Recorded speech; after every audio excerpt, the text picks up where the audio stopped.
Item ಯಾವುದೇ ಇರಲಿ try ಮಾಡಿ ಆಚಿ ಚಿಕನ್ ಮಸಾಲಾ. ಕರ್ನಾಟಕದ ರಾಜಧಾನಿ ಬೆಂಗಳೂರಿಗೆ 2ನೇ ಅಂತಾರಾಷ್ಟ್ರೀಯ ವಿಮಾನ ನಿಲ್ದಾಣದ ಚರ್ಚೆ ಜೋರಾಗಿರುವಾಗಲೇ ಅತ್ತ ತಮಿಳುನಾಡಿನ ಹೊಸೂರಿನಲ್ಲೂ ವಿಮಾನ ನಿಲ್ದಾಣದ ಕಿಚ್ಚು ಹತ್ತಿಕೊಂಡಿದೆ. ಹೊಸೂರಿನಲ್ಲಿ ಅಂತಾರಾಷ್ಟ್ರೀಯ ವಿಮಾನ ನಿರ್ಮಿಸಲು ತಮಿಳುನಾಡು ಸರ್ಕಾರ ಮುಂದಾಗಿದೆ. ಆದರೆ ಇದಕ್ಕಾಗಿ ಫಲವತ್ತಾದ ಕೃಷಿ ಭೂಮಿಯನ್ನು ವಶಪಡಿಸಿಕೊಳ್ತಾ ಇರೋದು ಈಗ ದೊಡ್ಡ ವಿವಾದಕ್ಕೆ ಕಾರಣ ಆಗಿದೆ. ಇಲ್ಲಿ ಗಮನಿಸಬೇಕಾದ ಅಂಶ ಅಂತ ಹೇಳಿದ್ರೆ, ಈ ಭೂಸ್ವಾಧೀನ ಪ್ರಕ್ರಿಯೆಯನ್ನು ವಿರೋಧಿಸಿ ಅಲ್ಲಿನ ಕನ್ನಡ, ತೆಲುಗು ಮತ್ತು ತಮಿಳು ರೈತರು ಒಗ್ಗಟ್ಟಾಗಿ ಬೀದಿಗಿಳಿದಿದ್ದಾರೆ. ನಮಗೆ ವಿಮಾನ ನಿಲ್ದಾಣಕ್ಕಿಂತ ನಮ್ಮ ಮಣ್ಣು ಮುಖ್ಯ ಅನ್ನೋದು ಅಲ್ಲಿಯ ರೈತರ ಆಕ್ರೋಶ ಆಗಿದೆ. ಈ ಉದ್ವಿಗ್ನ ಪರಿಸ್ಥಿತಿಯ ನಡುವೆ ಒಂದು ವಿಡಿಯೋ ಇದೀಗ ಸಾಮಾಜಿಕ ಜಾಲತಾಣದಲ್ಲಿ ವೈರಲ್ ಆಗಿದೆ. ಹೊಸೂರಿನಲ್ಲಿರುವ ಕನ್ನಡಿಗರ ಅಹವಾಲು ಆಲಿಸುವುದಕ್ಕೆ ಬಂದ ತಮಿಳುನಾಡಿನ ಶಾಸಕರೊಬ್ಬರು ಅವರೊಂದಿಗೆ ಸ್ಪಷ್ಟವಾಗಿ ಕನ್ನಡದಲ್ಲೇ ಮಾತನಾಡ್ತಾ ರೈತರನ್ನ ಸಮಾಧಾನ ಪಡಿಸೋದಕ್ಕೆ ಪ್ರಯತ್ನ ಪಟ್ಟಿರೋದು. ಹೇಳ್ಬಿಡ್ತೀನಿ, ನಿಮ್ಮೂರಾಗ ಏರ್ಪೋರ್ಟ್ ಏನಾದ್ರು ಬಂದ್ರೆ ನಾನು ರಾಜಕೀಯಕ್ಕೆ ರಾಜೀನಾಮೆ ಮಾಡ್ತೀನಿ. ಇಲ್ಲಾಂದ್ರೆ ನೀವೇನ್ ಮಾಡ್ತೀವಿ? ಮೇಮ್ ರೂಲಿಂಗ್ ಪಾರ್ಟಿ ತಾನೆ, ಯಾರು ಮೇಮ್ ಕೂಸ್ತಾರಲ್ಲ ಸಿಎಂ ತಕ್ಕೋದ. ನಾವು ಬಂದು ಎಲ್ಲಾ ಕರ್ಕೊಂಡೋದ್ರಿ, ಕರ್ದಿರೋದು ನಿಜ. ಎಲ್ಲಾರು ఏం తెలిసినా అప్పుడు వీళ్ళు పోయిందేమో తిరుచిలో మానాడు నడుస్తుంది. సీఎం ఆఫీస్ లో ఉండే ఒక హెల్పర్ కూడా ఆడే ఉండరు. తమిళనాడు పూరా స్టేట్ లెవెల్ లో ఇండియాకే తెలుసు మానాడు నడుస్తుంది బిఎం కి. వీళ్ళు అప్పుడు కావాలని ఆడిపోతారు. బిఎంకే పార్టీలో డిస్ట్రిక్ట్ సెక్రటరీ, ನಾನು ಡಿಸ್ಟ್ರಿಕ್ಟ್ ಸೆಕ್ರೆಟರಿ. ಒಂದ್ ಮಾತು, ಅಣ್ಣ ನಿಮ್ ಆಫೀಸ್ ತಗ ಹೋಗ್ತಾ ಇದೀವಿ, ಒಂದು ಪರ್ಮಿಷನ್ ಇಸ್ಕೊಂಡು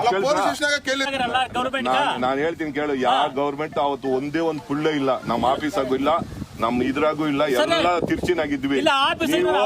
ಎಲ್ಲ ಕೇಳಿದ ನಿಮ್ಮನ್ನ ಕರ್ಕೊಂಡು ಹೋಗವ್ರೆ. ನಾನು ಹೇಳ್ತೀನಿ ಕೇಳ್ಕೊ. ಇದೆಲ್ಲ ನಾನು 35 ವರ್ಷ ಸರ್ವಿಸ್. ಇಲ್ಲಿ ಕೇಳೋಣ, ನಾನು ರಾಜಕೀಯದಾಗ 35 ವರ್ಷ ಇದ್ರಾಗಿದ್ದೀನಿ. ಅರ್ಥ ಆಯ್ತಾ? ಇದನ್ನ ಬೇಕಂತ ತಿಳಿದು ನಿಮ್ಮನ್ನ ಎಬ್ಬರಿಸಿ ಕರ್ಕೊಂಡು ಹೋಗವ್ರೆ. ಅರ್ಥ ಆಯ್ತಾ? ಇದನ್ನ ನಿಮ್ಗೆ ಪರಿಹಾರ ಮಾಡ್ಕೊಡ್ಬೇಕಂತ ಯಾರು ಕರ್ಕೊಂಡು ಹೋಗಿಲ್ಲ. ಪರಿಹಾರ ಮಾಡ್ಕೊಡ್ಬೇಕಂತ ಹೋರಾಟ ಮಾಡ್ತಾ ಇರೋದು ನಾವೇ. ನೀವು ನಮ್ಮಲ್ಲ ಅಂತೀರಿ, ಯಾರೋ ಕುರಿಗಳು ನಂಬ್ತೀರಾ. ಏನು ಮಾಡಕ್ಕಾಗಲ್ಲ. ಇವಾಗ ನಿಮ್ಮೂರ್ ರೋಡ್ ಪೂಜೆ ಹಾಕಕ್ ಬಂದಿದ್ದೀನಿ. ಬೇಡ ಅಂತಂದ್ರೆ ನಾನು ಬೇಕಾದ್ರೆ ಈ ರೋಡ್ ಬೇಡ ಅಂತ ಹೇಳ್ಬಿಟ್ಟು ಕ್ಯಾನ್ಸಲ್ ಮಾಡಕ್ ಪವರ್ ಇರ್ತದೆ. ನಿಮ್ಮ ರೋಡ್ ಬರ್ದಿರ, ನೀವು ಬರ್ದಿರ ಕ್ಯಾನ್ಸಲ್ ಮಾಡಂದ್ರೆ ಒಂದ್ ಕೆಲಸ ಮಾಡೋಣ, ಏನಾರ ಬಂದೆ ಹಾಕ್ಬಿಡೋಣ. 5 ವರ್ಷ ಇರ್ಲಿ ನಿಮ್ಮೂರಾಗ. ಇಲ್ಲಿ ಕೇಳೋಣ, ಒಂದೇ ಒಂದ್ ಹೇಳ್ಬಿಡ್ತೀನಿ, ನಿಮ್ಮೂರಾಗ ಏರ್ಪೋರ್ಟ್ ಏನಾರು ಬಂದ್ರೆ ನಾನು ರಾಜಕೀಯಕ್ಕೆ ರಾಜೀನಾಮೆ ಮಾಡ್ತೀನಿ. ಇಲ್ಲಾಂದ್ರೆ ನೀವೇನ್ ಮಾಡ್ತೀವಿ?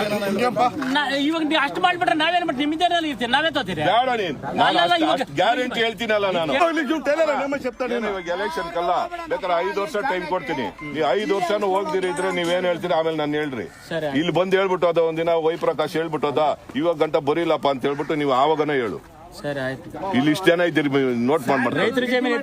ರೈತರ ಜಮೀನು ಒಂದ್ ಸೊಂಟ ಎತ್ತಲ್ಲ. ರೈತರ ಜಮೀನು ಒಂದ್ ಸೊಂಟ ಎತ್ತಲ್ಲ. ನಾವ್ ಇವಾಗ ಗಂಟೆ ಎತ್ತಿಲ್ಲ, ಎತ್ತಲ್ಲ. ಒಂದು ಸೊಂಟ ಎತ್ತಲ್ಲ ಸರ್. ನಾನಿದ್ದೀನಿ, ನೀವು ನಂಬ್ರಿ. ಯಾರನ್ನ ఒబ్బరు ನಂಬೇಕು ನೀವು. ఇప్పుడు చేస్తాను నేను పొద్దుకేని చెప్పేస్తాడు, దీనికన్నా ఏం చేయాలా?